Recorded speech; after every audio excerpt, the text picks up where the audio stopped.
ప్రపంచంలో రకరకాల వింతలు, విడ్డూరాలతో నిర్మాణాలు జరిగినాయి అంటుంటారండి అది. జపాన్‌లో జరిగినాయి, చైనాలో జరిగినాయి. కొండ మీదకి ఒక పెద్ద నిర్మాణం జరిగింది. సముద్రం నుంచి భూమి మీదకి ఒక ట్రైన్ మూవ్ అవుతుంది. అలాగే చాలా ఒక కొండ నుంచి ఇంకో కొండ మీదకి గాల్లో ఒక వంతెన నిర్మించారు. ట్రైన్ నడిచింది. ఇలాగ వింతలు, విడ్డూరాలు మనం పేపర్‌లో చూస్తుంటాం. మనం వీడియోల్లో చూస్తుంటామండి. కానీ రీసెంట్‌గా మధ్యప్రదేశ్‌లో ఒక వింతైనటువంటి ఆర్ఓబి రైల్వే ఓవర్ బ్రిడ్జ్‌ని నిర్మించారు. అది చూసి అందరూ కూడా ప్రపంచం అవాక్కయిందండి ఇది. అంటే ఇంత చదువుకున్న వాళ్ళు కూడా ఇలాంటి నిర్మాణాలు చేస్తారా?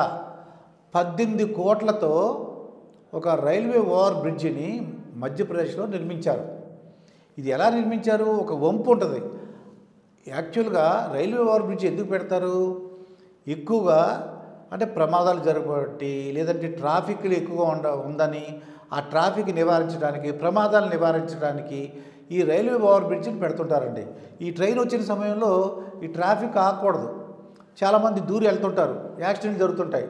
ఈ ట్రైన్ యాక్సిడెంట్ జరుగుతుంటుంది. దాంట్లోంచి ఈ గేట్లు వేసినా సరే వెళ్ళిపోతుంటారు, దూరి వెళ్ళిపోతుంటారు. ఇవన్నీ తగ్గించడానికి వాళ్ళు రైల్వే ఓవర్ బ్రిడ్జి కడితే, ఆ రైల్వే ఓవర్ బ్రిడ్జి ఆ వంపుని 90 డిగ్రీస్లో కట్టారండి. ఇది ఎంత హాస్యాస్పదంగా అంటే, ఇది మొట్టమొదటి నేను చూసినప్పుడు ఏమనుకున్నానంటే ఇదేదో జోక్ అనుకున్నాను. తీరా చూస్తే ఇది నిజమే. ఇది 18 కోట్లతో నిర్మించారు మధ్యప్రదేశ్లో. సుమారు 8 నుంచి 9 మంది ఇంజనీర్లు సస్పెండ్ అయ్యారు. సస్పెన్షను ఇవన్నీ కూడా పక్కన పెడితే అంతా నష్టం కరెక్టే. కానీ ఒక వంపుని ఇలా కరువు తిరగాలి, వెళ్ళాలి, అటువంటిది వంపు అంటే ఒక కరువు షేప్లో ఉండాలి. అటువంటిది 90 డిగ్రీస్లో పెడితే ఎదురుగుండా వచ్చి గుద్దేయడానికి అవకాశం ఉంటుంది. కరువు తీసుకోవడం చాలా కష్టంగా ఉంటుంది. అటువంటిది ఎందుకు ఇలా చేశారంటే, అంటే ఇప్పటికి కూడా ఆ నిర్మాణ సంస్థని తమ యొక్క కన్స్ట్రక్షన్ని వాళ్ళు వెనకేసుకొస్తున్నారండి. కరెక్ట్ అని చెప్తున్నారు వాళ్ళు. ఎందుకలా కరెక్ట్ అని వాళ్ళు దాన్ని ఏమన్నారంటే దీన్ని సరి చేయడానికి కాదు, ఇది ఇలాగే ఉండాలని చెప్తున్నారు. దాన్ని సమర్థించుకుంటున్నారు. ఎందుకు సమర్థించుకుంటున్నారు ఏంటని, ఎందుకు బాబు మీరు సమర్థించుకున్నారంటే, అంటే వంపు పెట్టడానికి కరువు కావాల్సినంత భూమి లేదటండి. భూమి లేదు. దగ్గరలో ఒక మెట్రో స్టేషన్ ఉందంట. అందువల్ల మేము ఈ 90 డిగ్రీస్లో అనేసి వాళ్ళు సమర్థించుకుంటున్నారు. దీని కాకపోతే ఈ 90 డిగ్రీస్ కాకుండా ఇంకేదన్నా పద్ధతి ఆలోచించాలి, ఇంకేదన్నా మార్గాన్ని ఆలోచించాలి. కానీ ఇలా 90 డిగ్రీస్ పెట్టడం వల్ల రైల్వే ఓవర్ బ్రిడ్జ్ ఏమవుతుంది, ఇంకా ఎక్కువ కష్టాలు ఉంటాయి. అక్కడికి రావడం, మళ్ళీ వెనక్కి వెళ్ళటం, మళ్ళీ తీసుకోవడం చాలా కష్టంగా ఉంటుంది. అది దానివల్ల ప్రమాదాలు ఇంకెక్కువ ఉంటాయి.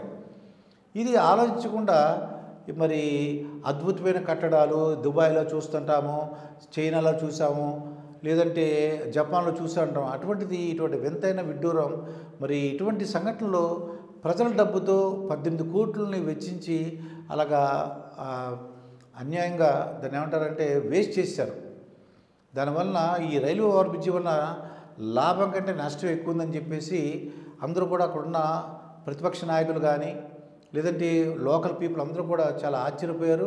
ఆ ఉన్న కన్స్ట్రక్షన్ చేసినటువంటి ప్రభుత్వాన్ని నిందించడం మొదలెట్టేసరికి 8 నుంచి 9 మంది ఇంజనీర్లను సస్పెండ్ చేశారు.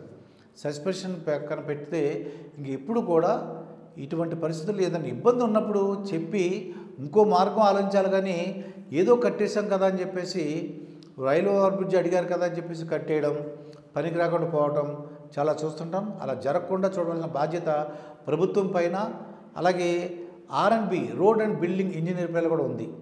మరొక వీడియోతో మీ ముందుంటాను. మీ మాస్టర్ దుర్గాప్రసాద్.